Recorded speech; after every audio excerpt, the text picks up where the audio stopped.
గమనించాలి అనేసి సార్ ఇక్కడ చెప్తున్నారు.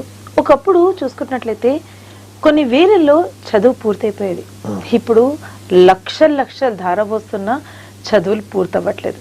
మరి ఇలాంటప్పుడు ఇలాంటి సమయంలో మధ్యతరగతి కుటుంబ సభ్యులు వాళ్ళ పిల్లలకి ఏ విధంగా చదువు చెప్పుకోవాలో చెప్పండి సార్. అందుకని మేడం, మధ్యతరగతి వాళ్ళకి అందరి కోసం ఉన్నాయే బడ్జెట్ స్కూల్.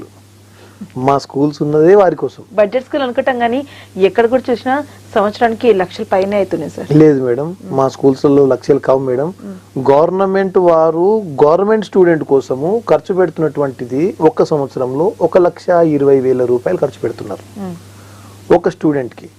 మేమేమంటున్నాం, బడ్జెట్ స్కూల్లో ఉన్నాము, అంత కాదు దాంట్లో సగం ఇవ్వండి మాకు, మీకు పిల్లల్ని చాకులుగా తయారు చేస్తామని చెప్తున్నాం, మంచి స్టాండర్డ్స్ ఇస్తామని చెప్పి.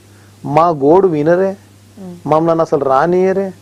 మా రాష్ట్ర అధినాయకత్వం ఉన్నటువంటి వారు, స్టేట్ ప్రెసిడెంట్ గారు, సెక్రటరీ గారు, ట్రెజరీ గారు, మేమందరం కలిసి మా యొక్క కుటుంబ సభ్యులుగా ఉండి, ఇప్పుడు ప్రభుత్వం మారిందండి, చెప్పలేం. మరి రేవంత్ రెడ్డి గారు మాకు అవకాశం ఇచ్చి మా యొక్క గోడు కూడా విని ఇప్పుడు చూస్తున్నాము, తను కూడా చాలా మంచిగా తిరుగుతున్నాడు, చేస్తున్నాడు అని చెప్పేసి అంటున్నారు.